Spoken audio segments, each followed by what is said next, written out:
Hi Sagittarius, welcome to Higher Source Tarot for a tarot reading for all Sagittarius, Sun, Moon, Rising, and Venus for September 2021. And keep in mind, tarot is sacred divination, so Spirit doesn't use a human calendar like we do. So the energies are very likely, if not always, extending beyond that 30-day period, okay? So they may have already started and you'll recognize those patterns and trends, and they certainly may, if not always, continue past September. I do want to tell you all how much I appreciate you. I love you. I send you my love every day and positive energy, and we're connected at this point. It's fun, so we'll keep going. And if you're new, welcome to you. I post new readings every Friday, then again on Monday. So if a reading doesn't resonate, come back in a couple of days and watch a new reading, or even look around on Mondays because the style of reading is different every week. Last week I posted a 4-month predictive reading, so if you haven't seen that, you might enjoy that. And if you like tarot and you like the channel, I'd love to invite you to subscribe to Higher Source Tarot. All right, what advice do you have for Sagittarius, Sun, Moon, Rising, and Venus? What does Sagittarius need to know, please? What messages do you have for Sagittarius? So we'll begin here with the tarot, then we'll have an Angel Answers Oracle card reading. Your current situation, you've got the World. The immediate influence is the Emperor. I feel like I haven't seen the Emperor in ages. It feels like a reunion.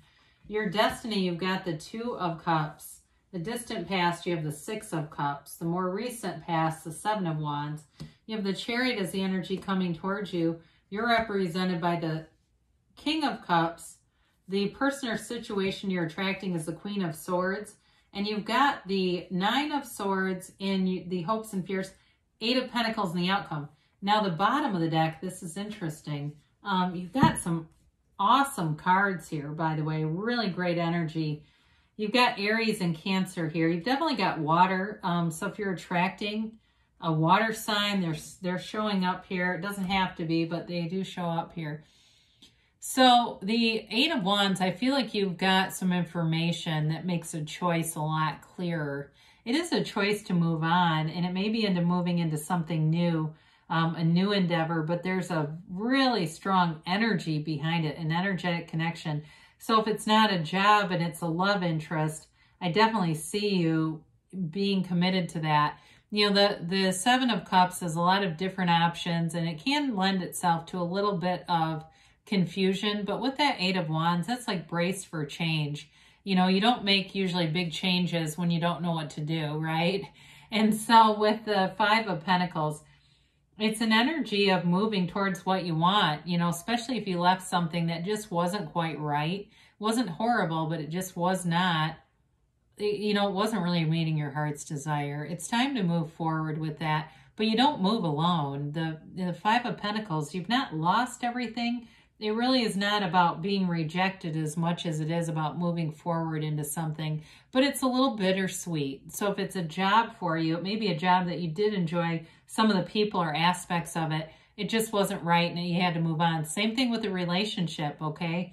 So we love to see this. I mean, when we have the Emperor, the World, and the Chariot, I mean, we could do a reading on just these three showing up, right? Very empowered energy, no doubt about it. We love the World. It's self-mastery. It is a big time change or new phase that begins, that brings in wonderful opportunities. I mean, there's no downside to the World. There should be no negative interpretation of this card. She is the dancer. She's dancing in freedom, joy, happiness, and that wreath of victory. You're also connected to the divine through the wreath. So for some of you, it's about meditating, or even for somebody, if you really went through a phase where, you know, we get what we can handle, right? Some of us, we begin with meditation. It's very natural. It's very easy. Others struggle. But you can get to the phase where, you know, after you've mastered things like meditation and other spiritual practices, you can almost get desperate to figure out what in the hell you're even doing here. And it's that kind of drive that will put you right into the energy of the World. You will want to have these experiences along the way.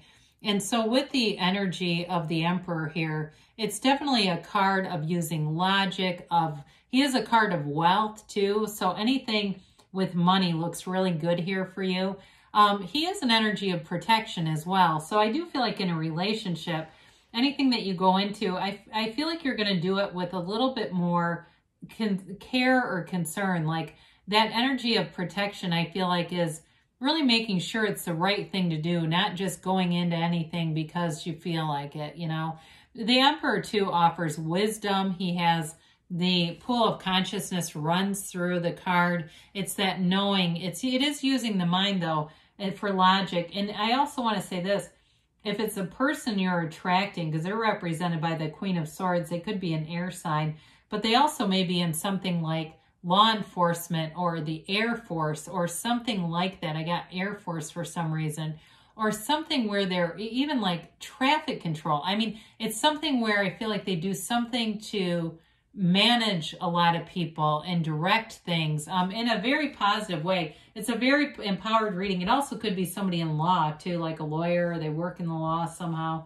So you love to see this in the Destiny. You've got the Two of Cups. I mean, it's a beautiful card that indicates a flow, and it's that duplication, right? It's two people coming together and the love is there. And so you in your life path, you have a partner here and it's a match. You know, it's also too about you on this journey finding situations that are a match for your experience, that raise and lift your vibration. And so again, as you go through this life school or life gym, you're going to find you're more and more discerning to find those opportunities or events that lift and raise the vibration. But in terms of a relationship too, it does feel like there's a lot of, there's a lot of love here, but even though this person, whoever it is, they feel a little bit more rural oriented, you know, they would have never been the little kid that stole a candy bar from a store, or, you know, and the mom gets them outside and goes, oh God, we've got to go back in and pay for that. Or if they did, they would have only done it once. I do feel like they have a very romantic energy too, though. There's something about that. They've got a nice balance between kind of being honest, integrous, but also having some romance, a romantic bone in there somewhere. So the Six of Cups, it's possible it's a person from your past if they've already been contacting you. This is in the past. Or it could have been an indication of trying again with somebody. That could be the moving on if you gave somebody a second chance and it just didn't go where you thought it was going to. But the Six of Cups is it's a sentimental longing. It's like thinking about the past and having good memories. It's a positive card of happiness, but again, it can be something that doesn't necessarily last forever, all right? Sixes are a nice energy though. I mean, they bring in beauty, they harmonize opposites, and here we have somebody taking care of another person. I still feel like that energy of protection is important for you right now. It keeps showing up. It's symmetry, it's balance, and you know, with this, it's a balance of your emotions too. So it may have been something that was briefly here, but it, you know, it was like felt good at the time. It felt like the right thing to do at the time, and it may not have been sustainable long term. I do see with the Seven of Wands, it is an energy of persistence, perseverance, not giving up. And so it may have been an energy too of, you know, feeling like something wasn't quite right, but really making sure you did everything you could to see it through. You've got a lot of kind of dominant, willful energy in the reading, so be a little careful of that. I'm not saying don't do it. I'm just saying we don't want it to overtake, because sometimes our mind can tell us to manifest something, but the heart whispers the truth. And so we force manifest, we get the damn thing and we go, oh God, how do I give it back? You know, or it's not sustainable. It doesn't stay, and it's because it was not a high vibrational match. It just wasn't supposed to be here. It was too much of this exertion. But with this, so it is a card of finding solutions. So if it's something related to a job for you too, or even if a relationship didn't work out and it's moving forward, it's like you haven't given up on love. You're willing to do what it takes to get yourself out there, to meet new people, and to find out about who they even are. So that way, you know if it's going to be a match or not. But there's definitely a commitment here. This is an energy too. It's kind of like, this is a great energy to have somebody in your corner, right? Somebody who really believes in you and you know, doesn't give up. It's just what I keep getting. So with the Chariot here as well, again, this is the card too of bringing the balance between these polarities down here in the Sphinxes, between force manifesting and manifesting through source. Is it force or source? That may be the question to ask. But with the Chariot, it is bringing heaven to earth. It's thoughts becoming things, no doubt about it.